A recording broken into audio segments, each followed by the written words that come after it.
नमस्कार सर्वांना. पुन्हा एकदा आपल्या यूट्यूब चॅनलवरती आपलं स्वागत आहे.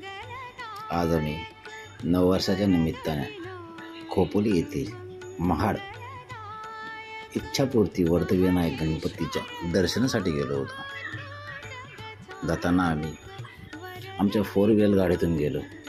हो, गाडी एकदम पांढरी शुभ्र आणि चमकदार दिसत होती. नवीनच गाडी होती. मिळून आणि बायको ते दोघी विंडो पकडण्यासाठी चौकात गाडी शिरत होते. मध्ये जाताना आम्ही नाश्ता केला. नाश्त्यामध्ये कांदे पोहे आणि उकडलेला मका होता. खूप चविष्ट आणि गरमागरमच होतं. मका एकदम खूपच छान लागत होतं. पुढे आम्ही मंदिराजवळ पोचलो. तिथे काही फोटोशूट वगैरे केले, परंतु आम्हाला व्हिडिओ काढण्यात तिथे परवानगी नव्हती. गणपतीचे दर्शन घेतले. खूप मस्त वातावरण होतं तिथलं. तसेच आम्ही तिथे 5-10 मिनटं बसून एकदम भक्तिमय झालो होतो. त्यानंतर आम्ही थेट निघालो गगनगिरी महाराजांच्या मठाकडे. गाडीतून उतरलो. बघतोय तर काय, आमचीच माणसं गगनगिरी महाराजांच्या मठाच्या दिशेने चालत होती. कारण बाजूला पाताळगंगा नदी वाहत होती आणि त्यामध्ये लहान लहान मुले आंघोळ करत होते. मला हे सर्व बघून माझं बालपण आठवलं. खूपच मजा करत होते. आम्ही आत गेलो तर भव्य दिव्य असा हा गगनगिरी महाराजांचा मठ आम्हाला बघायला भेटला. मठामध्ये शिरतो तेव्हा दुपारची आरती चालू होती. आम्ही खूपच नशीबवान आहोत की आम्हाला ती महाप्रसादाची आरती मिळाली.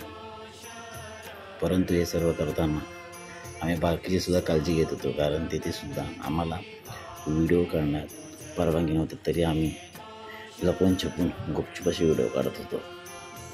बाजूला असलेल्या वेगवेगळ्या अशा नक्षीदार मूर्ती खूपच आम्हाला आकर्षित करत होतं. राहावलं नाही तरी सुद्धा आम्ही छोटे छोटे व्हिडिओ काढत होतो. गुढीपाडव्याच्या निमित्ताने आम्ही गगनगिरी महाराजांना भेट देण्यासाठी गेलो. या मठामध्ये खूप मोठी उंच अशी गुढीसुद्धा उभारण्यात आली होती. पुढे जाऊन आम्ही रांगेमध्ये उभे राहून गुढीच पाया पडलो, आशीर्वाद घेतला. तसंच आरती झाल्यानंतर आम्ही पुढे जात राहिलो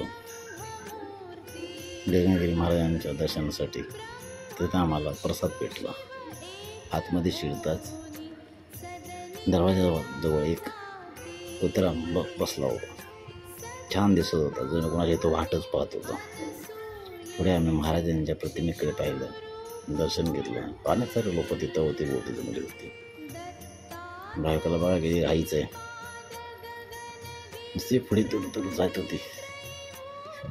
व्हिडिओ थोडीशी वर खाली झाली असेल, कारण तिथे व्हिडिओ आम्ही खूप घाबरत काढत होतो. पुढे जाऊन आम्ही महाराजांच्या मठाच्या तिथे पोहोचलो. महाराजांच्या मठापासून लांबमध्ये झूम करून फोटो काढत होतो, व्हिडिओ बनवत होतो. बाजूला एक नदी वाहत होती. म्हणून नदीचा छोटीशी व्हिडिओ काढण्यासाठी मी गेलो. बघतो इथे तिथे माकड बसला होता.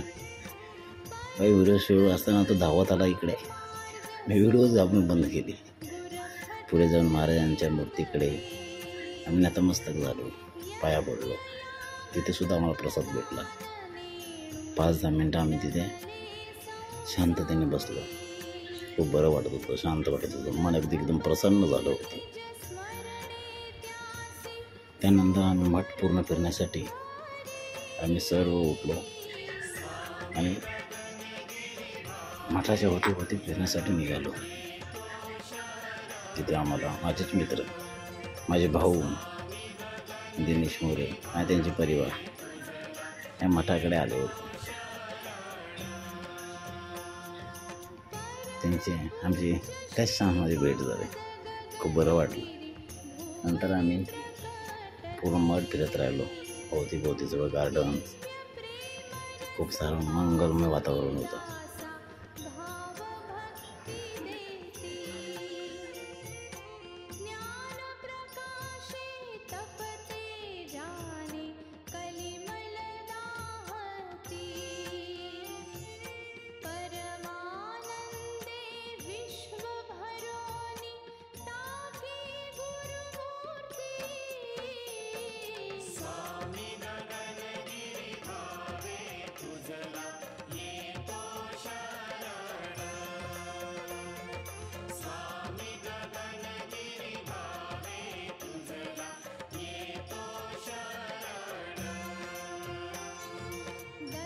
नंतर आम्ही थेट मुंबई या दिशेने रवाना झालो. अनेक सारे छोटे मोठे व्हिडिओज खूप चांगल्या पद्धतीने काढलेले आहे. बरं, तुम्ही कधी जाणार गगनगिरी महाराजांच्या मठाला भेट देण्यासाठी कमेंट करून नक्की सांगा. नंतर भेटू परत पुढच्या व्हिडिओमध्ये. तोपर्यंत काळजी घ्या सर्वांनी.